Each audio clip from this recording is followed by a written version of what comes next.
So I wanted to real talk. This is a series called Real Talk, where we'll just get real. And I wanted to talk about school, the concept of school. So this is something that I began talking about in one of the live chats, and I think people really sort of were interested in the kinds of ideas that I was going through here with regards to school. So I wanted just to have a conversation about this, because I think this is interesting. I hated school. Keep it simple. I absolutely despised and hated school. I was one of those guys where I did the bare minimum. I have to go to lessons. So I knew that if I don't go to lessons, I would pretty much be beaten up or pretty much smacked open by my parents. So I knew, okay, I've got to go to lessons. As much as I hate it, I've got to go to lessons. Any extracurricular things that happened, anything extracurricular that was not to do with lessons, I didn't do it. So I got in trouble numerous times because they said, okay, no, we're all going on this school trip to the theater. I would skip that, get in trouble for that. Okay, with this, come on, a guy is speaking, a little speech for you, I would skip that. Anything that was extracurricular, I would skip it. And obviously I went to a school where you had to go to chapel. And again, for that, I was like, wait a minute. I find chapel boring. And this maybe is a different topic and a different video to do with, which is how I sort of seceded from religion. The kind of organized religion was how we were forced to go to chapel. So you're forcing me to undergo a certain religion, and you're going to punish me if I don't go to this certain church. So what if I don't believe in this stuff? What if I don't believe in this stuff, but I have to go? So therefore, how do you think I will feel towards this thing once I now leave school? So that's what one side. But the thing about school is that, see, this is where it gets complex. There's the 99% and the 1%. And we need both. You have to be clear here. My brain doesn't think like a 9-to-5. I have done many 9-to-5 jobs. Horrible, but I had to do them, and I still have to do them sometimes just to, make ends meet the rent and all that kind of stuff. But I was always a guy that thought independently. And I was always a guy that I didn't like following rules. I was like, because I was always one of those guys who say, why do I have to do that? Because the school is a system that says you have to do things this way. Don't question. Don't have a debate. Don't have a discussion. No, you just have to do things this way, and that's it. And once you leave here, you go into a 9-to-5 job. You retire at 65 and you die. That's your life. School, 9-to-5, your 2-week holidays every year, you retire at 65 and you die. And that's your life. Set myself that, sorry, even if I have to struggle with being poor and so forth, that can't be my life. I can't just go to a regular ass job, Monday to Friday, 9-to-5, retire at 65, die. Because if that happened to me, I'm like, nah. And that's just for me. It's not for everybody, so I'm not judging anyone. But just for me, I'm like, nah, that's not how I roll. But the issue about school is this, and I was discussing this to some people about this. I believe that we maybe had about 2 careers lessons in school. 2. Everything else was just always standardized stuff. So physics, chemistry, maths, biology thing. Bro, I still want to know why I learned chemistry. I don't know how chemistry applies to my everyday life. I'm still waiting. Like, since I've left school, I have not encountered the time in which I needed to know the periodic table or what an atom is. So, okay, I left school many years ago, over 10 years ago, and I still have not reached a point where, like, okay, yeah, man, damn it. If only I remember that stuff in the periodic table, man. I'm in a situation right now where I need to know that bloody, what's it called, potassium manganate, bro. It's never happened. So what was the point in all those double chemistry lessons? What was the point of me sitting down in all those double chemistry lessons looking like a complete moron? Where I was like, what the hell is happening here? But the issue about school, and this is why, especially for those people who are still in school, who are still in college and still in school, because obviously I see a lot of guys who say that they're still in college and school. This is my best advice. This advice I always give to people is have a plan. Have a plan.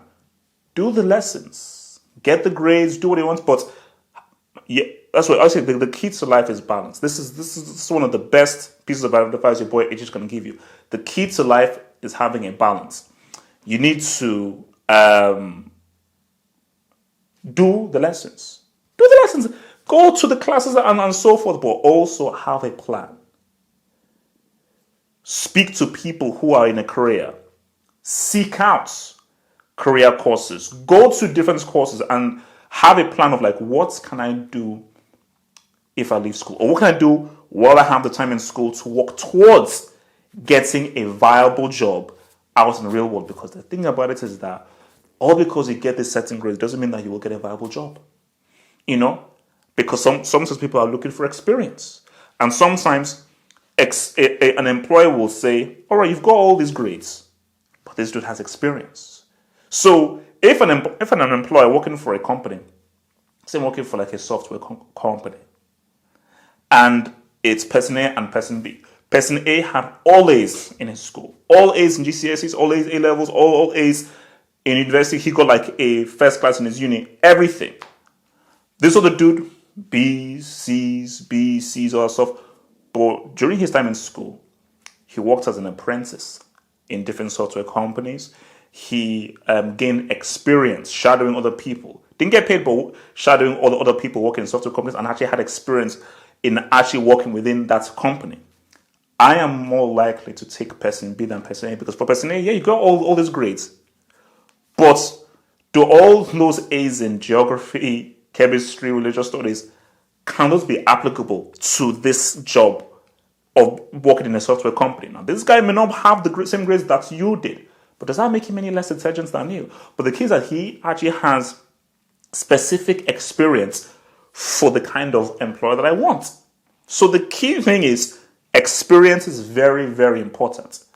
And in school, you're not getting any experience in anything. You're just being given standardized subjects and saying, oh, A's, B's, okay, 75%, 80%, and that kind of stuff. I told you, look, man, I was a C to B grade student. I was nowhere near an A grade student at all. So, I mean, obviously, English was probably my best subject and everything, but I was mostly a B, C grade student because I told you, like, I had issues just accepting that this is the way to do it.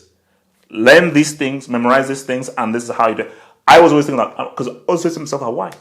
Why do I have to do things this way? Why do I have to follow the rules this way? And hence why I fell into doing this. You know, because what was always my talent, I believe, was just performance, where I am my own boss and just doing things my own way. So building the football hut and building my thing is where I've been able to create my own rules, because I've always had issues following rules. I was never a rebel. I was like pretty well behaved, but I had a problem with, this is a system. This is a stringent system that is giving me a very rigid path to my grave. Free from creativity, free from independent thoughts, free from trying to find myself as an individual. Because see, and this is the key thing here. Now, maybe some people are like, 9 to 5 is what your strength is, and 100%. That is great. Because I respect those people that work at 9 to 5. I know many of my family members who are 9 to 5, Monday to Friday workers, and I'm not going to disrespect the stuff that my family members do. So that is important. But the key thing is this. I feel it is worse if you do a 9 to 5 and you never even ask the question. You never even said, should I be doing this, or am I actually much more of an independence guy? Have I actually tried and taken the chance to say, oh, what if I can be an entrepreneur? What if I can do something creative? What if I can do something away from this 9 to 5 workforce? Because, and that's the issue of schools. Because what the thing that schools don't do is they don't come in and say, you know what? Yeah, this is the subjects and everything, but here are different careers out there. And you know what we're going to do? We're going to bring in entrepreneurs and allow entrepreneurs to give talks. And entrepreneurs will say, look, it ain't for everybody. These are the disadvantages of being an entrepreneur, and there are long. But these are the advantages of being an entrepreneur. But these are the dangers, what you should know. But once people have that, they say, okay, you know what? At least try. Because the worst thing to do is you never tried. There's nothing wrong with failing if you tried. If the worst thing is that you never tried, and all you did was you lived in your comfort zone, took the safe route, and that was it. 9 to 5, get my pension, and that was it. So, but I just think that in school though, there isn't. They don't want independent people. I told you the reason I didn't fall into this via anything I did in school, really. I mean, somewhat because of what I was doing, because I used to do sort of presenting things and everything, but there was nothing directly with what was on the curriculum that led me to being this YouTube personality, this speaker, and so forth. There was nothing. So I just sort of fell into this, because I just thought to myself that, yeah, nobody does football stuff. Let me just start doing this football stuff. Or nobody does movie reviews. Let me just start doing movie reviews because I like talking about this stuff. And boom, luckily, I'm living in a time where this is now a big thing, this whole YouTube thing, and what can you do? And people wanting to hear voices that are like them, But this is what I say to people that are in school is that you have to do the lessons. You have to do the homework. And my coach guys tell you, I don't miss homework and going to lessons. So, because people say that I'm crazy saying this, but I don't care. However much you hate school, I hated school more than you. There is no person on this planet that hated school more than me. No. There is nobody. There is nobody on this planet that hated school more than me. I hated school with a passion because it was deep. It was really deep because I knew just that my personality didn't mesh well with you have to go to the lessons now. You have to wake up at this time. You have to go here at this time. You have to do this at this time. Uniforms. You have to wear a uniform. Everybody is the same. Everybody has to look the same. There was even a time where we had a little photograph thing for our end of year class. I didn't even go to that. Funny story. This was I think obviously this was obviously I don't know how you call it, whether it's high school or college. So this is the school that you go to from 14 to 18. So I don't know how you guys do it in America, but so this was from 14 to 18. Let me tell you this. On my last day of school, I don't remember. I've spent 5 years there. 5 years. On my last day, as soon as I finished my exam, I ran to my room, packed my stuff, called my taxi, got home. The moment I didn't say bye to anybody. I didn't say bye to any of my teachers or any of the people. I didn't say bye to anybody. I left, and the moment I went home, the first thing I did, I almost ran straight to the cinema to watch Batman Begins. I didn't give a damn about all this, because all I know is that I hated this place. It's made me sick. I freaking despise school. I didn't want to see anyone else. Just get me the heck out of here so I can watch Batman Begins, because I was pissed that Batman Begins came out during my A levels. So I was like, damn it. And that was my thing, man. So yeah, test yourselves. Don't just accept everything that they give you in school, and sometimes even go to your teachers and say, are we going to have any careers days? Are we going to have any talks from different entrepreneurs and everything? What are the kinds of actual jobs out there that we could do? And if your teachers are being pricked and they were like, oh, well, we don't really have it in the curriculum, you have the internet. Go out and get experience. And I promise you, look, this is the guy that is giving, I'm giving you a game. This is the kind of game that I could give my 16 or my 15-year-old self or my 21-year-old self or 22-year-old self. Get experience out there. Go out and get yourself experience. Okay? Go out and get yourself experience. Don't just live in the bubble of being within the school system of lessons, exams, passing. Because that crap of oh, you got a D. Oh, you got a C. No, this is the thing. All because you got an A doesn't make you more intelligent than me. It probably means that you're just better at memorizing. I remember there was a girl in our school who all she got was just A's. I think she ended up going to Cambridge. All she got were A's. A's all the time, literally. If you speak to her, no disrespect, if you speak to her, she doesn't really come across as an intelligent or deep thinker, really.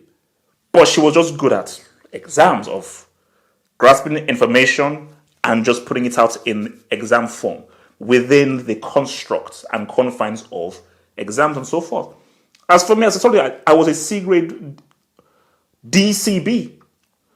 Yeah, I was supposed to say BCD. I was not an A. I was not an A student. So once I averaged a C.